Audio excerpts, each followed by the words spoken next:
itu atau dalam bahasa Indonesia itu pengukuran aliran cakram Moore, yang merupakan salah satu jenis pengukuran aliran perpindahan positif yang beroperasi dengan atau batch. Kemudian memindahkan volume yang dipindahkan ke register. Seperti pada gambar di samping. Nah, sifat cakram Moore ini keakuratan oleh fluktuasi viskositas cairan. Nah, secara negatif itu maksudnya di dalam rumus itu oleh fluktuasi viskositas cairan. Next. Selanjutnya.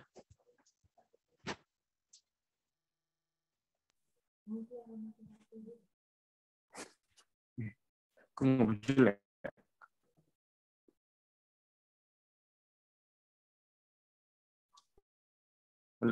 Oke, selanjutnya rotary vane flow meter atau disingkat rotary vane positive replacement (RVP) flow meter termasuk dalam kategori flow meter atau pengukuran aliran yang bekerja menggunakan prinsip operasi volumetric flow.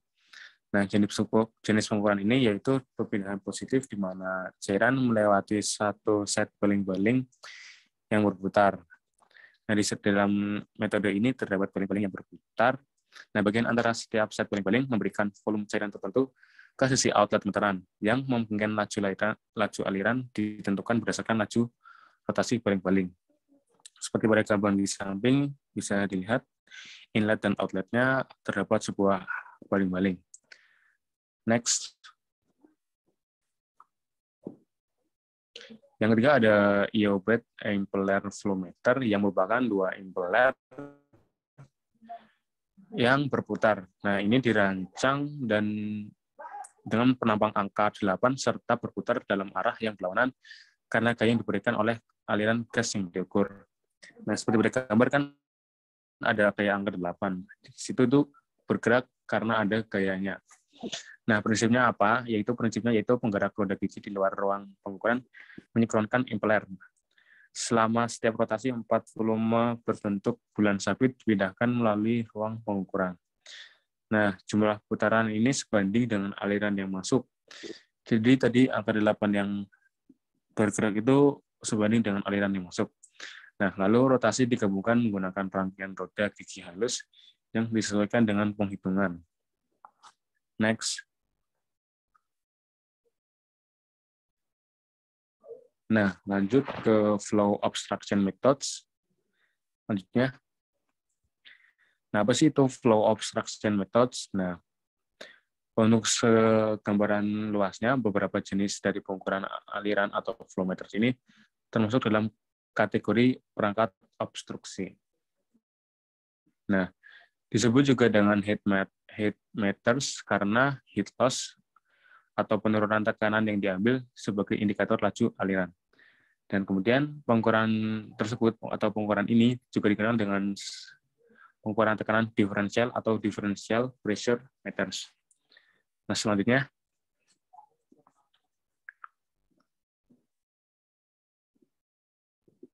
Nah, untuk selanjutnya ini ada gambar mengenai one dimensional flow system atau sistem aliran satu dimensi di mana ada U masuk dan U keluar yang terdapat sebuah tekanan dan juga luas yang berbeda di mana luas masuk itu lebih besar dan luas untuk keluar itu lebih kecil. Dan ada tekanan masuk dan juga ada tekanan keluar dan juga ada suhu masuk dan juga ada suhu keluar. Next.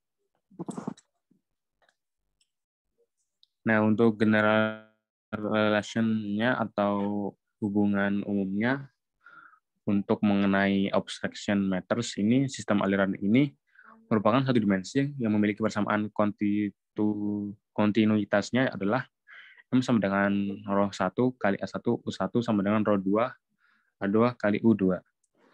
Yang dimana itu adalah sebanding Kemudian apabila alirannya adiabatik sekaligus tanpa gesekan dan fluida tidak dapat dimanfaatkan, maka persamaan Bernoulli yang sudah dikenal dapat ditulis sebagai P1 per ρ1 plus U1 kuadrat per 2GC sama dengan P2 atau tekanan 2 per ρ2 plus U2 kuadrat per 2GC. Next. Nah, untuk persamaan kontinuitas dan persamaan Bernoulli yang sudah dipaparkan sebelumnya, maka dapat diperoleh persamaan penurunan. Nah, tadi persamaannya tadi itu diturunkan jadi P1 dikurangi P2 sama dengan U2 kuadrat ρ per 2GC kali 1 dikurangi A2 per A1 kuadrat.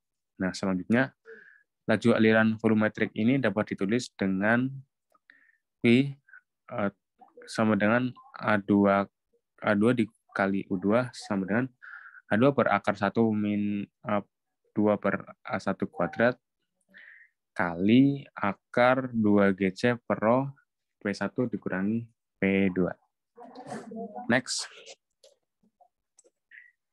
Kemudian ada laju aliran volumetrik yang dikalkulasikan dari persamaan yang sebelumnya.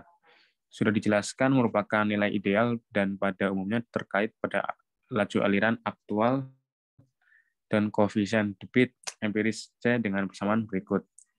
P aktual per P ideal sama dengan C. Dan C itu apa? Dan C itu koefisien debit empiris. Nah, ketika aliran gas ideal dipertimbangkan, berikut persamaan keadaan yang berlaku. P sama dengan ρ RT. Nah, selanjutnya untuk R selaku konstanta gas untuk gas tertentu dapat dirumuskan dengan R bersama dengan lambang R per M. Next. Nah, kemudian ada skematik typical obstruction meters. Yang pertama itu ada Venturi, yang kedua ada flow nozzle, dan yang ketiga ada orifice. Selanjutnya. Nah, Venturi yang pertama kan membahas tentang Venturi. Nah, Venturi ini memberikan keunggulan akurasi lebih tinggi dan penurunan tekanan yang kecil. Nah, sementara itu biaya untuk Venturi ini jauh lebih rendah. Nah, baik flow nozzle dan orifice ini memiliki penurunan tekanan permanen yang relatif lebih tinggi. Nah, perhitungan laju aliran untuk ketiga perangkat tersebut dibuat berdasarkan laju aliran volumetrik dengan konstanta empiris yang sesuai dengan dan didefinisikan sebagai berikut, di mana M sama dengan velocity of approach factor sama dengan 1 per akar 1 min A2 per A1 kuadrat, dan K itu flow coefficient, tadi ada Cm yang empiris, kemudian ada beta diameter ratio, yaitu D per D besar sama dengan akar A2 per A1. Next.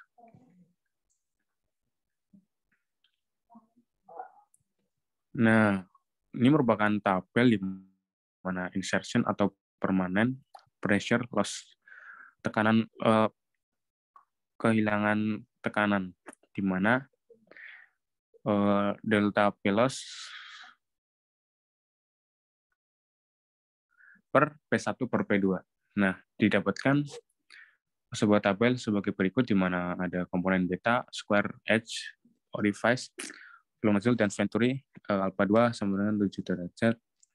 Dan datanya bisa dilihat pada gambar selanjutnya. Dan selanjutnya akan dijelaskan teman saya berikutnya. Oke, baiklah, sekarang saya akan menjelaskan mengenai practical consideration for obstruction meters. Jadi tadi sudah dijelaskan ya mengenai tentang obstruction meters, yaitu merupakan suatu alat ukur yang mana menggunakan suatu metode hambat ya untuk mengukur suatu fluida yang mengalir. Nah, jadi dalam mendesain atau merancang suatu alat obstruction meters ini ada beberapa consideration atau beberapa hal yang perlu diperhatikan agar alat yang kita gunakan untuk mengukur sesuai obstruction meters itu dapat bekerja sesuai dengan hasil yang kita inginkan, yaitu hasil yang akurat dan juga yang presisi.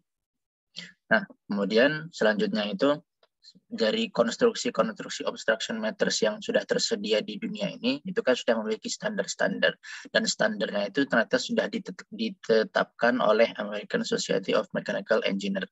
Jadi desainnya itu sudah ditentukan proporsi-proporsinya bentuknya seperti apa agar dapat bekerja secara optimal dan hasil yang maksimal. Nah, selanjutnya kita akan menjelaskan beberapa bentuk-bentuk dari obstruction meters ini dan proporsinya. Nah, ini yang pertama adalah bentuk venturi. Bentuk venturi itu bentuknya seperti suatu aliran pipa, seperti ini, yang kemudian ada sedikit penyempitan pada daerah tertentu ya. Nah, di sini dapat dilihat beberapa bagiannya, dimulai dari sebelah kiri itu ada pipa inletnya, dan di sebelah kanan ini merupakan pipa outletnya. Dan arah aliran itu kita bisa lihat dari tanda panah di sini sebelah kanan itu, yaitu ke arah kanannya. Nah, untuk proporsi-proporsi yang sudah ditentukan itu menurut American Society of Mechanical Engineers itu sudah diberikan proporsinya seperti ini dengan D. D ini merupakan diameter inlet dan outletnya. Ini merupakan besar dari pipa diameter inlet dan outletnya itu diukur sebesar D. Nah, kemudian untuk yang D kecil ini yaitu ukuran throat-nya. Throat itu kita bisa menyebutnya seperti daerah penyempitan di sini ya, ada di bagian tengah di sini. Nah, itu ukurannya itu dapat disesuaikan juga sesuai dengan ukuran B. Tapi sebelum kita ke B, kita lihat dulu ke bagian A kecil ini. Bagian A kecil ini adalah jarak ya. Jarak dari tempat pengukuran ini, tempat pengukuran inlet di sini, sampai sebelum bagian throat ini. Nah, ukuran A itu disesuaikan panjangnya adalah 0,25 dari D sampai dengan ukuran 0,75 D, itu adalah nilai toleransinya. Ukuran 4 inci sampai 6 inci untuk ukuran diameternya. Nah, apabila ukurannya itu di atas 6 inci atau sama dengan dan sampai dengan ukuran maksimal 32 inci itu kita menggunakan nilai toleransi ukuran A-nya itu sebesar 0,25 D sampai 0,5. Ukuran B disesuaikan dengan ukuran D, dapat dilihat di sini. Panjang B ini disesuaikan dengan panjangnya pada bagian D. Kemudian bagian C itu merupakan jarak dari titik tengah throat ini, tempat penyempitan ini, sampai ke suatu tempat ini mungkin bisa ditempatkan suatu media ukur ya. Itu dengan ukuran D/2, yaitu setengah dari ukuran D kecil ini. Ukurannya harus lebih pendek setengah dari diameter D. Nah, kemudian ini ada bagian namanya toe.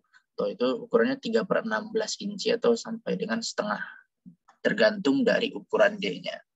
Bisa dilihat jika ukuran D-nya diberikan berapa diameternya suatu nilai, kemudian perbandingannya itu adalah 1/2 atau 3/16. Nah, kemudian untuk R2 ini merupakan bagian di sini ya, di tempat throat juga, tapi ada sedikit mengarah ke bagian D. Ukurannya itu R2 itu disesuaikan 3,5 dari D kecil sampai dengan 3,75 untuk toleransi ukurannya. Untuk R1 yaitu di sini tempat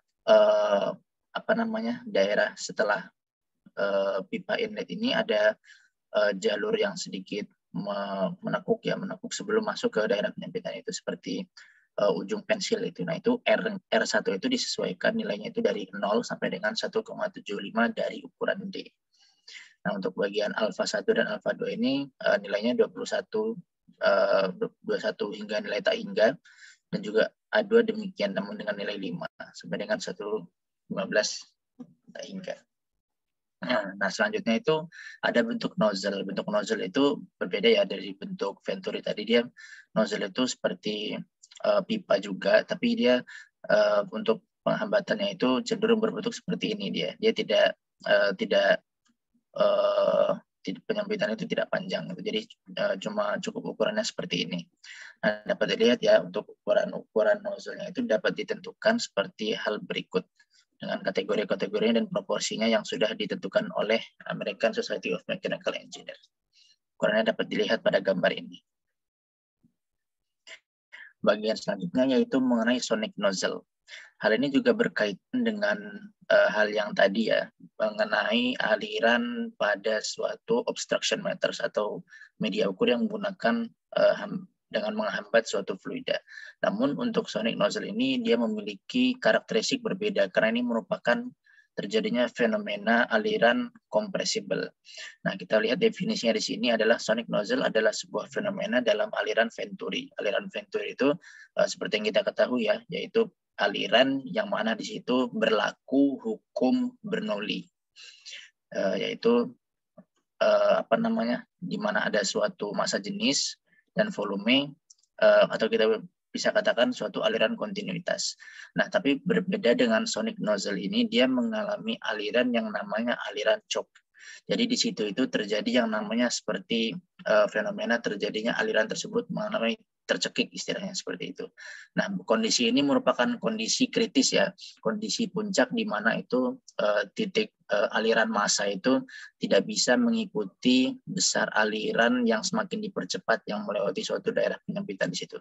Dari gambar di sini bisa dilihat ya, dari suatu besar tekanan di sebelah kiri itu kemudian melewati sebuah nozzle ini yang sangat terjadi penyempitan yang sangat besar ini, kemudian dalam pelepasannya ini tidak terjadi penambahan besar tekanan lagi, melainkan tekanan itu terus turun sehingga tekanannya cenderung melebar seperti ini. Nah, untuk seperti itu ini merupakan definisi dari sonic nozzle.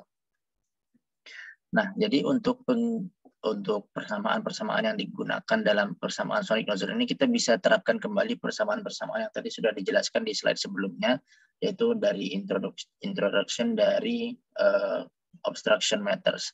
Yang pertama ini merupakan pressure ratio yang dapat berlaku pada kondisi aliran choke ini, aliran yang terjadi pada sonic nozzle. Nah, dengan persamaan seperti berikut, 2 per gamma plus 1, kemudian dipangkatkan gamma dibagi dengan gamma dibagi dengan 1. Nah, jika akan kembali ke persamaan sebelumnya mengenai persamaan kontinuitas, nah kita bisa substitusikan sehingga bisa mendapatkan persamaan seperti berikut.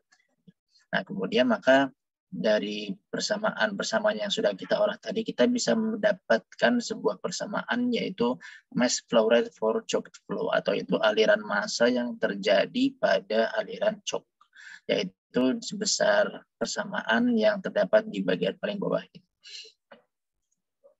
Oke, selanjutnya akan dijelaskan oleh teman saya. Ya, selanjutnya akan membahas mengenai flow measurement by drag effect. Selanjutnya.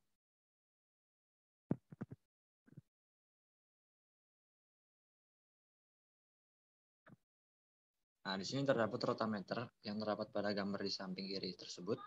Jadi perangkat ini merupakan pengukuran aliran yang sangat umum digunakan dan ditampilkan secara sistematis pada gambar di sebelah kiri.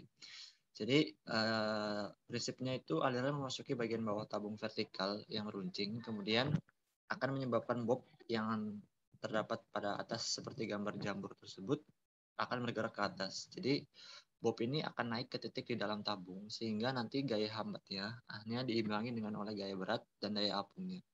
Jadi nanti posisi bob dalam tabung ini diambil sebagai indikasi laju aliran, di mana perangkatnya adalah meteran area. Untuk itu terdapat gaya kesetimbangan pada bob dapat ditulis dalam persamaan berikut, yaitu FD plus rho F FBG per GC sama dengan rho B FB kali G per GC. Next. Nah, dan di sini merupakan di mana pada persamaan sebelumnya rho F dan rho B adalah densitas dari fluida dan bob, sementara FB adalah volume total bob dan G adalah percepatan gravitasi. Di mana nanti FD dapat dicari atau gaya rambatnya dengan persamaan FD sama dengan CD kali AB per rho F mu M kuadrat per 2GC. Nanti di mana CD-nya adalah koefisien drag, sementara AB adalah drag daerah frontal bob, dan mu M adalah kecepatan aliran rata-rata. Nanti dirumuskan ulang untuk mencari mu M dapat dilihat di bawah, dan untuk mencari Q juga dapat dilihat di sini.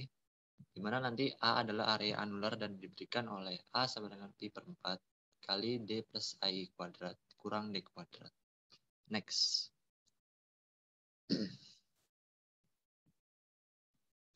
Nah, berdasarkan tadi gambar di atas, yang menjelaskan bahwa D adalah diameter tabung di inlet, sementara D kecil adalah diameter box maksimum. Kemudian Y adalah jarak vertikal dari pintu masuk. Dan sementara A adalah konstanta yang menunjukkan lancipnya tabung, di mana dengan mengasumsikan hubungan linear seperti itu, persamaan untuk aliran massa akan menjadi M dot sama dengan C1Y akar dari rho B kurang rho F kali rho F, di mana nanti C1-nya adalah konstan, di mana dapat ditulis aliran gas dengan rho F sama dengan P per RT. Next.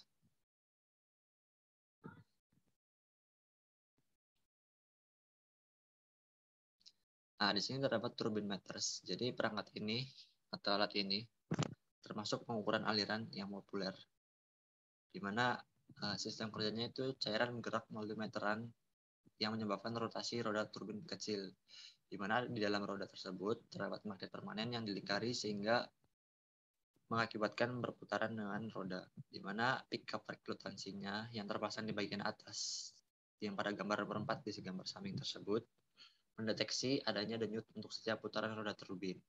Jadi, karena aliran volumetrik adalah jumlah putaran roda yang proporsional, output denyut yang muncul di pickup reklutansi pada nomor 4 di gambar tersebut diambil sebagai indikasi aliran totalnya, di mana nanti denyut ini sebanding dengan laju aliran, di mana koefisien aliran K ini untuk meter turbin dapat ditulis dengan Q sama dengan F per K, di mana F adalah frekuensi dari denyutnya itu sendiri.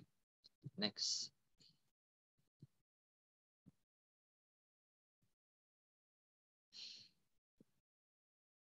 Bisa di next.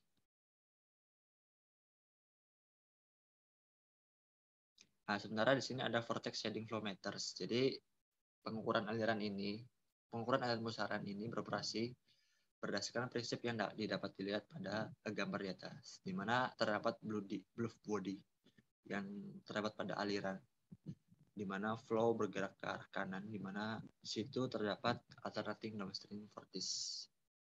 Jadi frekuensi pelepasan vortex ini akan berbanding lurus dengan kecepatan cairannya atau fluidanya. Jadi sensor piezoelektrik ini yang dipasang di dalam pusaran air mendeteksi besaran pusarannya.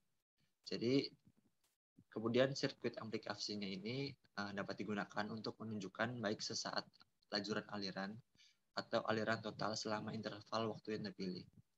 Kemudian parameter fluida yang mengatur pengoperasian meter vortex shading ini adalah bilangan Sotro-Hall S, di mana persamaannya itu S sama dengan FSD per U, di mana S ini adalah vortex shading-nya, kemudian dia adalah diameter dari bodinya, kemudian U adalah kecepatan dari fluidanya.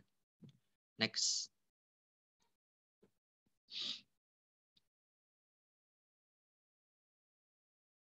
Kemudian ada ultrasonic flow meter, di mana alat ini atau perangkat ini digagas atau dibuat dikarenakan adalah efek Doppler. Jadi efek Dopplernya adalah dasar pengoperasian flow meter ultrasonic, di mana sinyal frekuensi ultrasonic yang diketahui ditransmisikan melalui cairan, di mana nanti pada tenang gelembung atau diskontinuitasnya ini dalam cairan akan memantulkan sinyal, di mana sinyal tersebut akan kembali ke elemen penerimanya. Karena kecepatan cairan akan ada frekuensi pergeseran pada penerima yang sebanding dengan kecepatannya. Akurasi perangkat ini sekitar 5% skala penuh yang dapat dicapai dengan perangkat pada rentang aliran sekitar 10 hingga 1. Gambarnya dapat dilihat pada gambar samping kanan tersebut. Nah, bisa di next. Nah, kemudian ada laminar flow meter, di mana sebuah aliran akan disebut dengan laminar, di mana ketika bilangan Reynolds itu lebih kecil dari sekitar 2000. Jadi pengukur aliran laminar ini dapat dibuat dari kumpulan tabung kecil elemen seperti yang ditunjukkan pada gambar di bawah ini, yang didapat pada gambar 721 ini, laminar flow element, di mana terdapat ada sebuah tabung, terdapat flow dan diameternya, di mana ini terdapat persamaan untuk menghitung atau menunjukkan bahwa ini terdapat laminar flow meter, termasuk laminar flow meter, di mana nantinya Q sama dengan P pangkat 4 dalam kurung P1 kurang P2 per 128 mu L, di mana rho bilangan Reynolds ini rho mu MD per mu itu harus dari kurang 2000 untuk dikatakan sebagai laminar flow meter, di mana nantinya akan menghasilkan persamaan aliran massa M dot sama dengan rho kali Q, di mana laminar ini memiliki massa mengalir berbanding lurus dengan delta P, di mana hal ini memungkinkan untuk operasi lebih tentang laju aliran yang lebih luas untuk perangkat pengukuran tekanan diferensial tertentu. Next.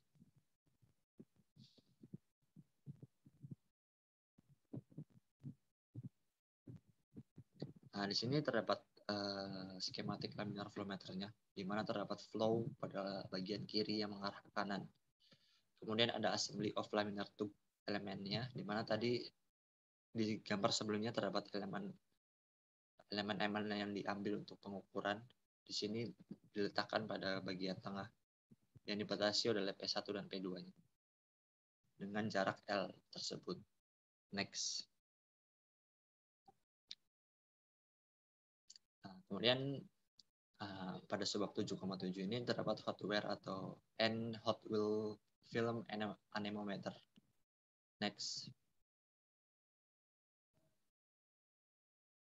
Jadi anemometer kawat panas ini adalah perangkat yang sering digunakan dalam aplikasi penelitian untuk mempelajari dengan cepat berbagai kondisi aliran. Jadi sebuah kawat halus dipanaskan secara elektrik dan ditempatkan di aliran. Kemudian bahwa laju perbedaan panas dari kawat itu dapat dinyatakan dalam bentuk persamaan di bawah, di mana Q sama dengan A plus B U pangkat 0,5 kali TW dikurangi T hingga, atau bisa juga dengan ini terkait dengan aliran, di mana Q sama dengan I kuadrat kali RW sama dengan I kuadrat RO dalam kurung 1 plus alpha plus TW kurang T0, di mana tujuan dari pengukuran kawat panas ini yaitu untuk terhubung ke sirkuit jembatan, di mana nanti dapat dilihat pada gambar yang nantinya dapat dihitung arus ditentukan dengan mengukur penurunan tegangan di seluruh resistensi standar RS, di mana resistensi kawat itu ditentukan dari sirkuit jembatannya. Next. Nah, di sini ada schematic of hot wear atau flow measurement circuit, di mana terdapat insulat probe. Kemudian di situ ada hot wear-nya atau kawat panasnya yang mengaliri aliran. Kemudian di sini ada schematic of hot wear and hot films. Bisa di next. Gambar selanjutnya. Ya, di sini ada schematic of hot wear and hot film, di mana gambar A termasuk hot wear. Kemudian ada B ada cylindrical hot film. Sementara C adalah cold hot film atau pendinginan hot film. Next.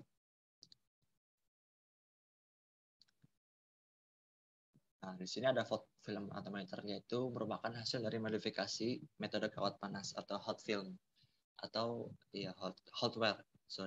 Jadi yang terdiri dari silinder isolasi kecil yang dilapisi dengan film logam tipis, di mana pelapisan untuk probe film panas ini biasanya dicapai dengan emas yang dilapisi lapisan setebal 5 mm. Di mana probe film panas ini sangat sensitif terhadap fluktuasi kecepatan fluida, di mana telah digunakan untuk pengukuran yang melibatkan frekuensi setinggi 50.000 Hz. Selanjutnya akan dijelaskan oleh teman saya. Oke, saya lanjutkan sedikit mengenai magnetic flow meters. Nah, untuk bagian ini kita bisa melihat prinsip kerja tentang magnetic flow meter ya. Nah, jadi jika menggunakan prinsip magnetik itu, berarti kita mengenal istilahnya namanya induksi magnetik, yang mana nanti itu akan berhubungan dengan kelistrikannya. Nah, di sini kita bisa menganggap fluida yang mengalir itu akan melewati suatu media.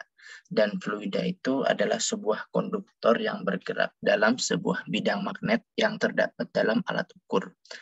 Nah, jadi karena adanya pergerakan konduktor dalam suatu medan magnet, maka akan berlaku persamaan di sebelah ini, yaitu persamaan di mana E merupakan B dikalikan L dikalikan dengan U, dikalikan 10⁻⁸ volt, di mana B adalah besar magnetic flux. Kemudian U adalah velocity of the conductor, yaitu kecepatan dari konduktornya, dan L adalah panjang dari konduktornya. Selanjutnya dijelaskan oleh teman saya.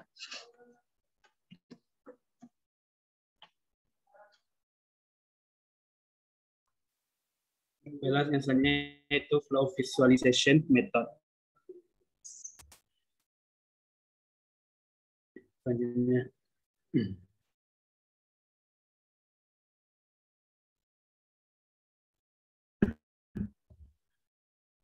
Aliran fluida adalah subjek yang rumit dengan banyak area yang belum menghasilkan teknik analisis yang tepat. Dengan demikian, masalah pengukuran aliran tidak selalu sederhana dan tepat karena kurangnya hubungan analitis untuk digunakan dalam perhitungan dan pengukuran data eksperimental. Aliran dalam arah tegak lurus terhadap gambar, yaitu arah Z,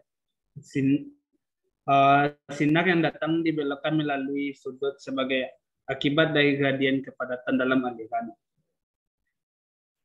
Dapat ditunjukkan bahwa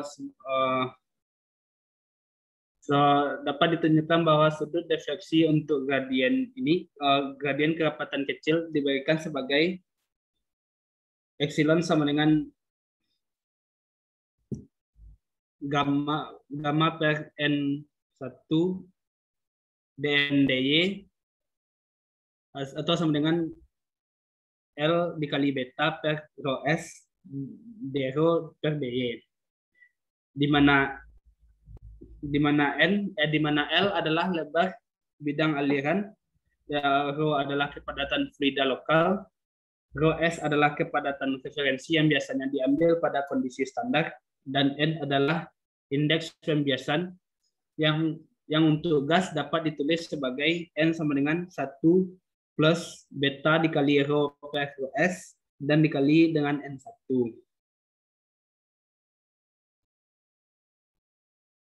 Menurut persamaan di atas, defleksi sudut sinar cahaya sebanding dengan gradien kepadatan dalam aliran. Ini adalah efek optik dasar yang digunakan untuk pekerjaan visualisasi aliran. Selanjutnya.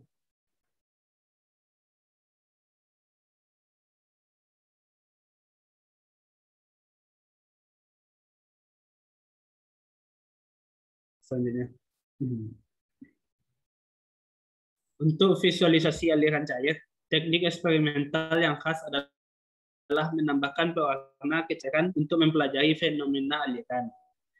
Teknik lain yang telah menerima perhatian yang cukup besar untuk digunakan dengan cairan adalah apa yang disebut dengan metode gelembung hidrogen. Penerapan metode ini telah diberikan deskripsi yang sangat lengkap oleh Scrope yang bisa dilihat pada gambar. Di sini menunjukkan debit tegangan sirkuit yang digunakan dalam teknik ini. Tegangan variabel input dari 10 hingga 250 volt disediakan dan diperbaiki di sirkuit dioda. Relay yang digunakan untuk mengisi dan melepaskan kapasitor secara berkala, dan resistor variabel disediakan dalam rangkaian pengisian untuk menyetel sistem untuk kinerja optimal sebagai setiap diameter kawat dan kondisi aliran. Selanjutnya.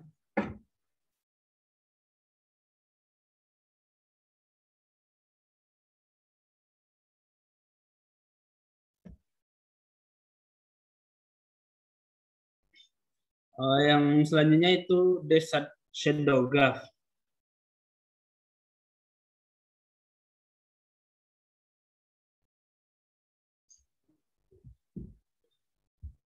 Shadow graph selanjutnya.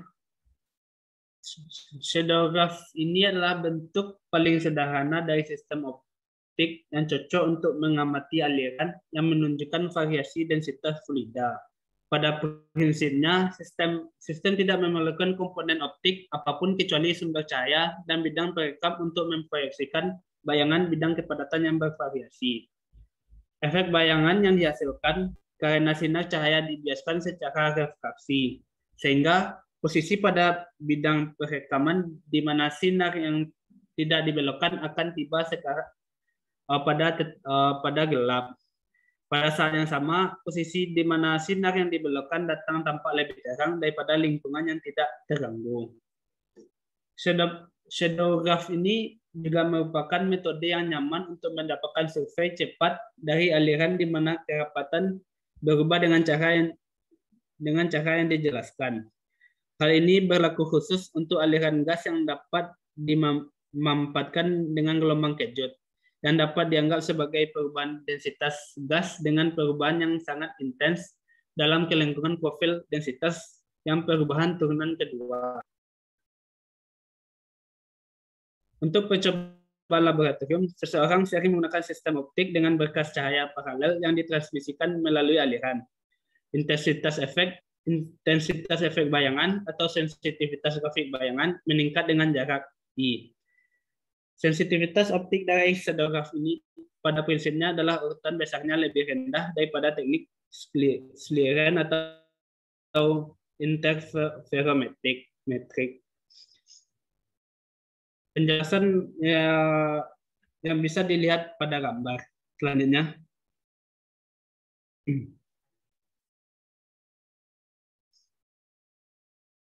Yang selanjutnya itu de Schlieren.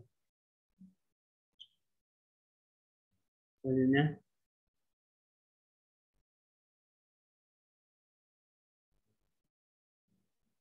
Sementara dari shadow graph memberikan indikasi turunan kedua kepadatan di bidang aliran, Schlieren ini adalah perangkat yang menunjukkan gradien kepadatan. Di sini kita mempertimbangkan diagram skematik yang ditunjukkan dalam gambar.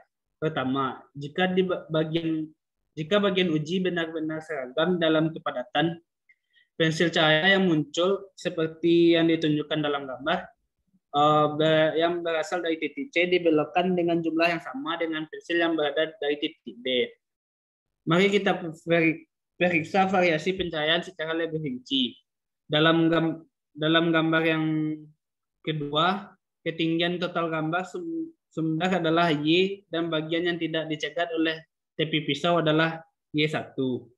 Ini menghasilkan defleksi vertikal di bidang 2 dengan menggunakan rumus delta Y sama dengan F2 kali epsilon, di mana F2 adalah panjang fokus lensa L2. Selanjutnya.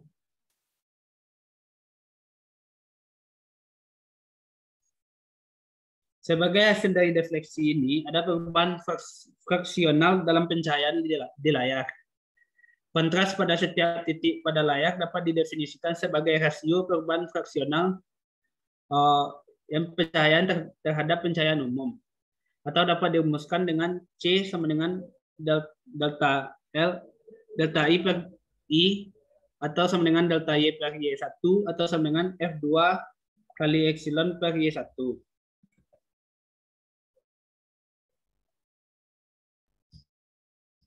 Di mana F2 di mana delta adalah dengan atau sama dengan juga dengan C sama dengan F2 dikali L dikali beta per Y1 dikali rho S.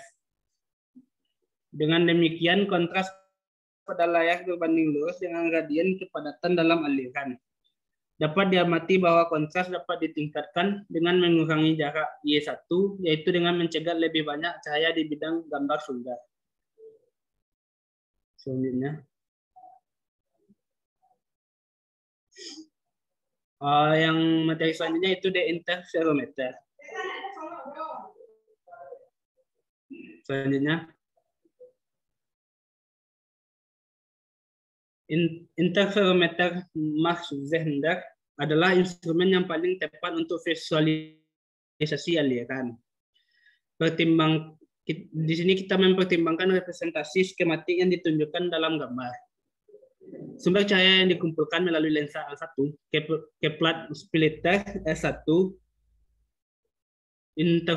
Interferometer ini digunakan untuk mendapatkan pengukuran langsung variasi kepadatan di bagian uji. Jika kepadatan di bagian uji yaitu balok 1 berbeda dari yang ada di balok 2, akan ada perubahan sifat bias dari media fluida. Perubahan jalur optik di bagian uji yang dihasilkan dari perubahan indeks bias adalah delta L sama dengan L kali N kurang N0, di mana L adalah ketebalan bidang aliran di bagian uji. Selanjutnya,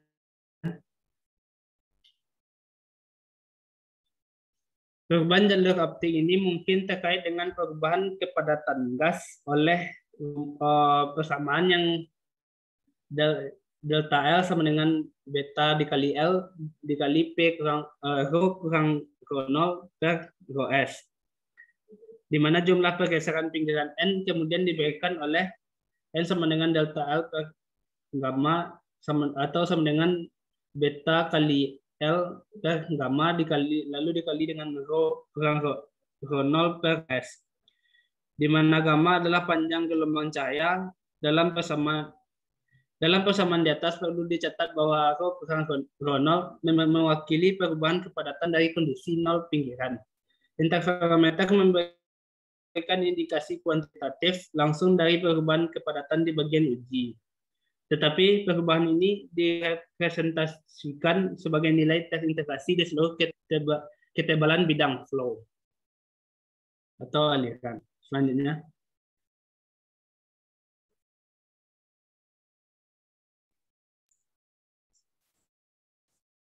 Baik, terima kasih atas waktunya. Yang selanjutnya itu ada the laser Doppler anemometer atau yang disingkat dengan LDA. Selanjutnya. Anemometer itu ditunjukkan seperti gambar yang terdapat di slide. Kita mulai dari pengertiannya. Anemometer merupakan sebuah perangkat yang bisa memberikan keuntungan non-disturbance dari suatu metode optikal sekaligus memberikan fungsi yaitu pengukuran kuantitatif yang sangat tepat dari fluktuasi turbulensi frekuensi yang tinggi. Untuk skema dari anemometer ini atau LDA akan ditampilkan pada slide selanjutnya.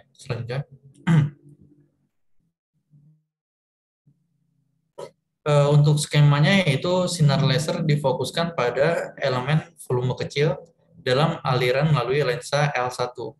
Agar aliran berfungsi, maka aliran harus mengandung beberapa jenis partikel. Partikelnya itu merupakan partikel kecil yang digunakan untuk menyebarkan cahaya. Kemudian dua lensa tambahan yaitu ada L2 dan L3 memiliki fungsi yaitu untuk menerima sinar laser yang telah ditransmisikan melalui lensa 3 dan beberapa bagian balok yang tersebar melalui sudut. Kemudian cahaya yang tersebar itu mengalami pergeseran frekuensi Doppler yang secara langsung ke kecepatan aliran, sedangkan yang tidak tersebar itu intensitasnya itu berkurang oleh neutral density filter. Kemudian setelah berkurang itu digabungkan kembali dengan balok yang tersebar melalui splitter. Pergeseran frekuensi ini mengindikasikan bahwa terdapat kecepatan aliran, seperti yang digambarkan pada gambar berikut selanjutnya.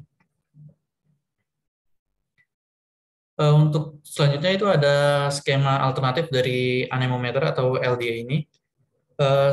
Sinar laser ini dibagi menjadi di luar bagian uji dan dua balok difokuskan pada titik yang tepat di bidang aliran. Bukaan ini berfungsi untuk melindungi cahaya yang tersebar secara non-koheren dan cahaya dari belakang.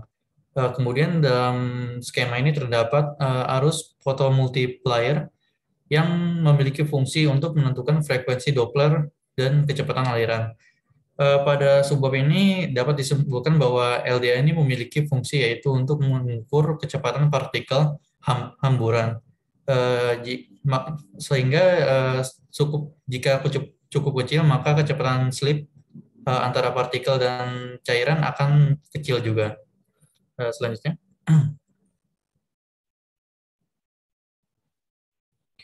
Untuk selanjutnya itu ada smoke method atau dalam bahasa Indonesia itu metode asap. Smoke method atau metode asap ini seperti digambarkan pada gambar berikut. Metode ini secara pengertiannya itu metode visualisasi aliran yang sangat sederhana dengan menggunakan jejak asap dalam aliran gas yang untuk diikuti.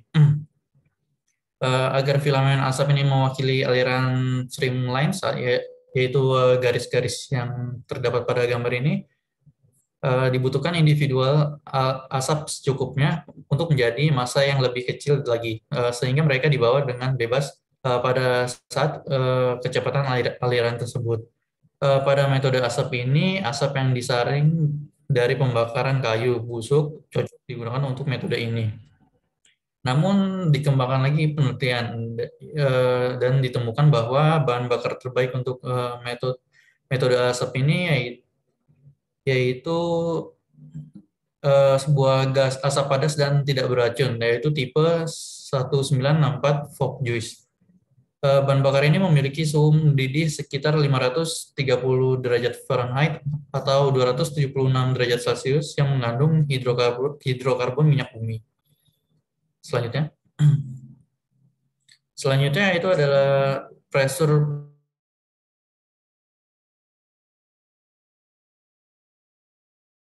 definisi, yaitu pengukuran mengabaikan variasi kecepatan dan tekanan yang terdapat pada aliran, sehingga memungkinkan indikasi hanya aliran total.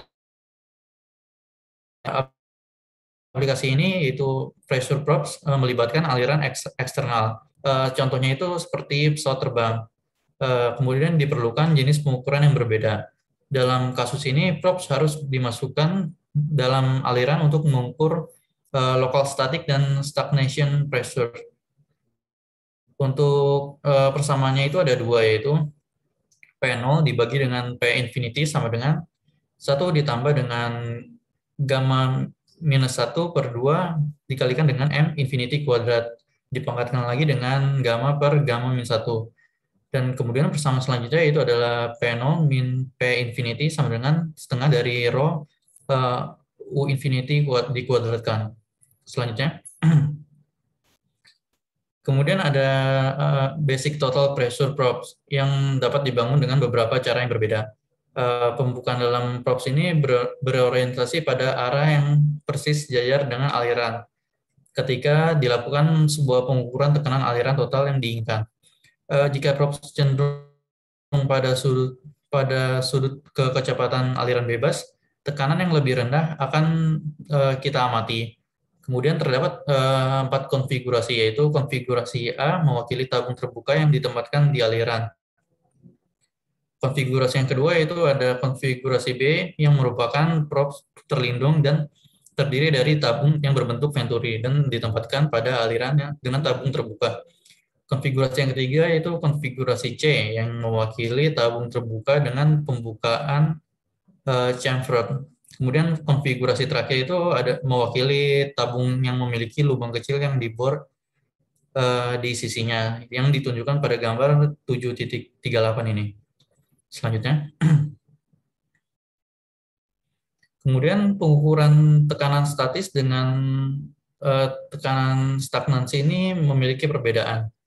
Dalam aliran flow stream, pengukuran tekanan statis ini lebih sulit dibandingkan dengan tekanan stagnansi. Probes yang digunakan dalam pengukuran tekanan statis dan stagnansi yaitu sama, yaitu pitot tube.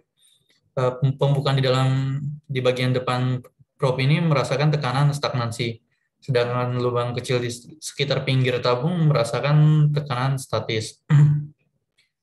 Pada pengukuran statis ini sangat bergantung pada jarak bukaan periferal dari pembukaan depan serta pada sudut yaw. Gambar ini disebut dengan tabung statis pitot karena memiliki tekanan statis dan stagnansi. Pada gambar ini merupakan skema dari alat yang disebutkan pada ini, yaitu pitot tube. Selanjutnya. Kemudian gambar berikut ini menunjukkan bahwa adanya ketergantungan tekanan statis pada jarak dari tepi depan probe untuk konfigurasi supersonik, subsonik, tumpul, dan kerucut. Untuk meringankan kondisi ini, maka lubang tekanan statis biasanya ditempatkan setidaknya itu jaraknya 8 diameter hilir dari depan probe.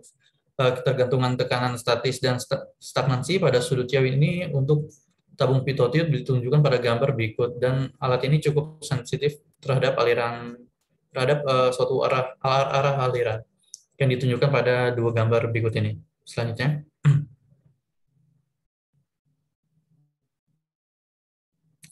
Selanjutnya ada impact pressure in supersonic yang akan dijelaskan oleh Arga. Oke, selanjutnya ada impact pressure supersonic. Nah, dalam dinamika fluid ini yang compressible, tekanan impact atau tekanan dinamis ini adalah perbedaan antara tekanan total yang juga dikenal sebagai tekanan pitot atau tekanan stagnansi dan tekanan statis. Dalam notasi aerodinamika, besaran ini dilambangkan dengan Vc atau Vc, bedanya hanya huruf besarnya. Kemudian supersonic flow atau aliran supersonik ini adalah gerakan fluida di mana angka max m yang didefinisikan sebagai kecepatan fluida relatif terhadap kecepatan sonik dalam medium yang sama, lebih dari 1. Nah, akan tetapi aliran transonik ini sering disebut juga kisaran antara 0,8 lebih dari 0,8 sampai kurang dari 1,4. Dan itu tadi aliran transonik. Nah, kemudian untuk aliran hypersonic sendiri itu kisaran M atau max-nya itu lebih dari angka 5. Next.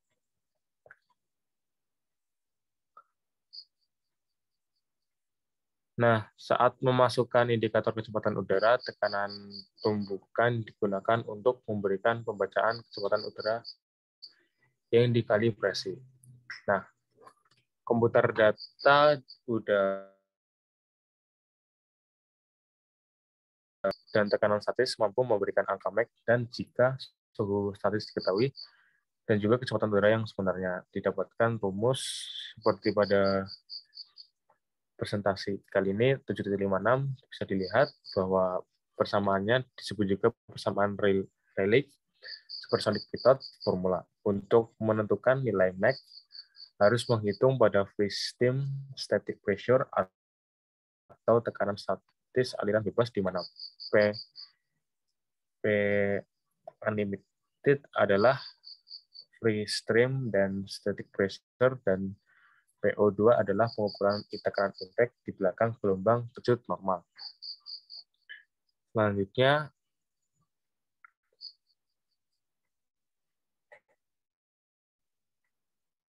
next.